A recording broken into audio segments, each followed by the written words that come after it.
Good morning, Jeff Dawson from a very partly cloudy and cool Dallas, Texas. This is a reminder that I will be live today at 2 p.m. on BBS Radio 1 for Dawson's Domain. And the things we're going to talk about, a little note here, for the last college football game, which is very Army Navy today. Spelled today right.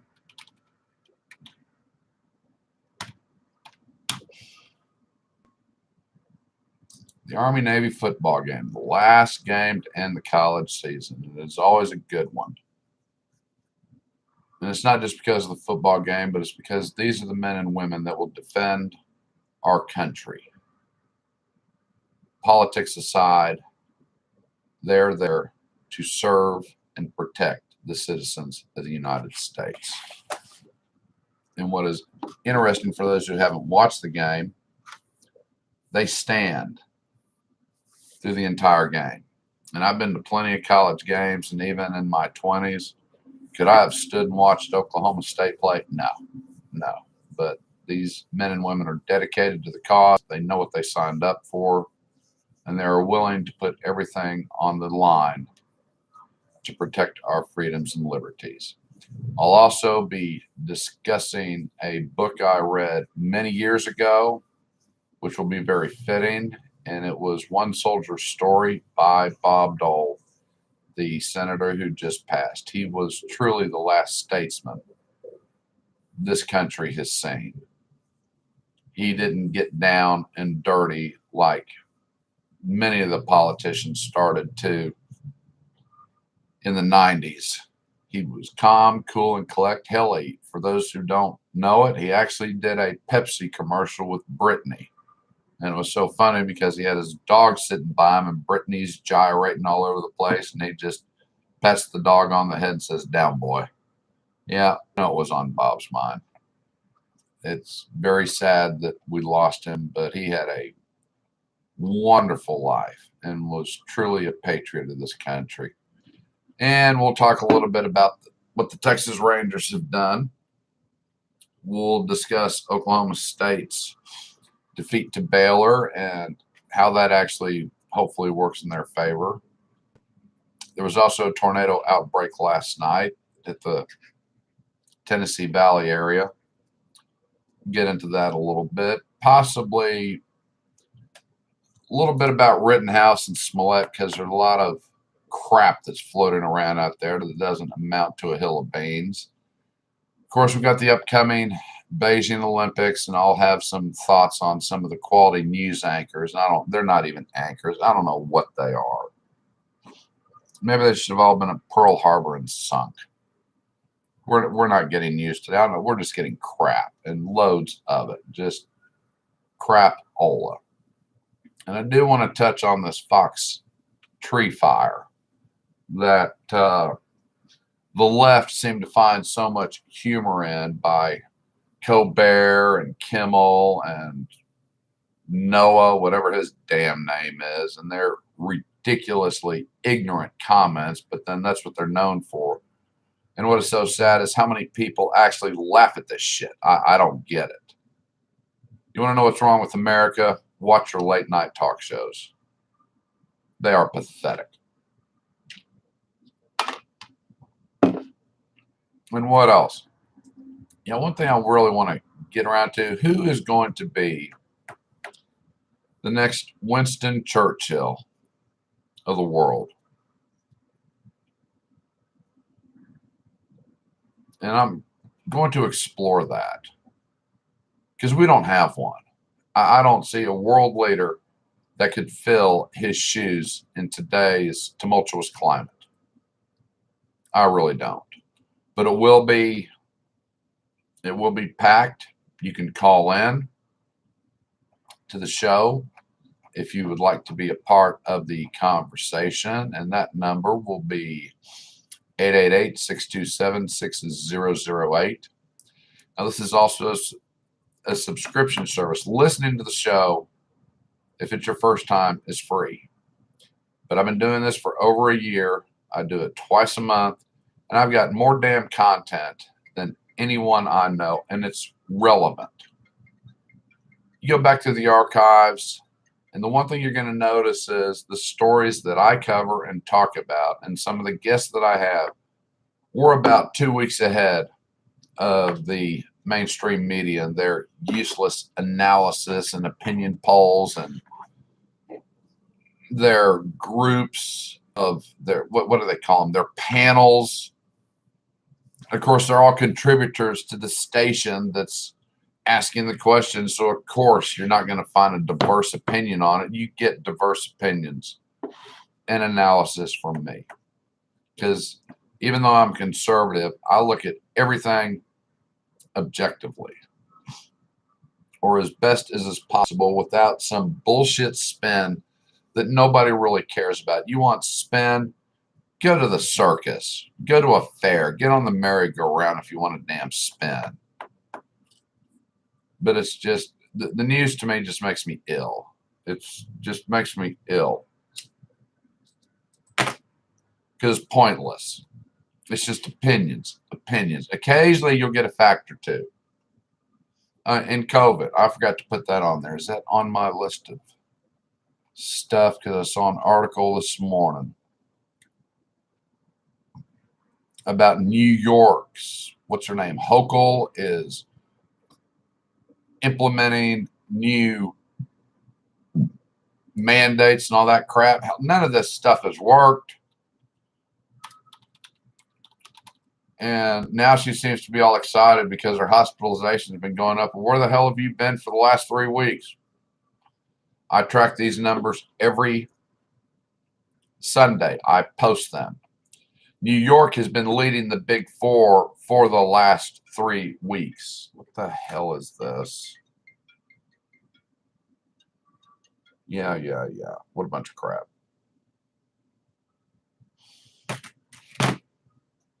And it just amazes me how much bad information is floating around.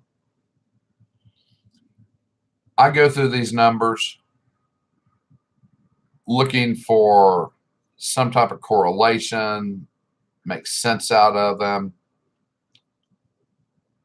And the only thing that one can ascertain is that, with the exception of mortalities going down, we are no closer to defeating this than we were 2 years ago. And with all the remediations and all the actions and all the draconian measures that have been taken, it hasn't slowed this down. On the death side, yes, but on the case side, no. I mean, they exploded last Sunday. They went up like 500,000 from the week prior to it. It was a huge jump. The new cases were like 384,000. But when you took that in relationship to the prior week, it was a 200,000 increase. It swung that much. So where are we with this? We don't know. More shots, more boosters, more what? It's not slowing down for whatever reason. But we are getting to the point that we were at 102 years ago, where all of a sudden the Spanish flu just kind of died out. Now, I did get into a scientific discussion with a guy who knows a hell of a lot more about it than I did. And he educated me in some of the other breakouts we have had, that the Spanish flu didn't just disappear. Well, it kind of did, but it did resurface, I believe it was in 1957. And then we had the H1N1, which is another variant. So it's a virus, folks. It's a virus. It's going to run its course. That's it. But those are the topics that we will be going over today.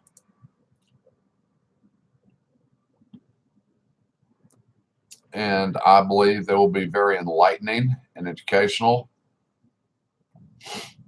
And that's what this is all about, is learning more than what you originally knew. Because nobody knows everything. I love it when people say, well, I know it all. Well, you don't know jack shit. I'm sorry. You just don't. I don't proclaim to know everything. But what I do is I do research stuff to the best of my ability with the information that is out there. Because that's all one can do. And hopefully make an educated analysis of what has been found. Because I'm not one of those people that just copy and paste, or subscribes to knee-jerkpedia. And I have called out plenty of conservative and liberal friends on stuff like that where they don't research anything. They just, oh, it supports my opinion, so I'm going to put it on there, and I'm going to be right, and everyone's going to believe me, and it's so a bunch of crap. That's not the way it works. And I will actually go through my news feed, and if I see a bunch of this, I just delete it. It's like, this is pointless, this is pointless, this is pointless. You don't have a clue. And then when I will approach them about it and discuss it, they just kind of look at me like, well, I thought. Well, don't think. If you don't know, don't spread it. Spreading false information serves no purpose. I don't care if it does support your political opinion or religious beliefs or any of that stuff. If it's false, it's false. If it's wrong, it's wrong.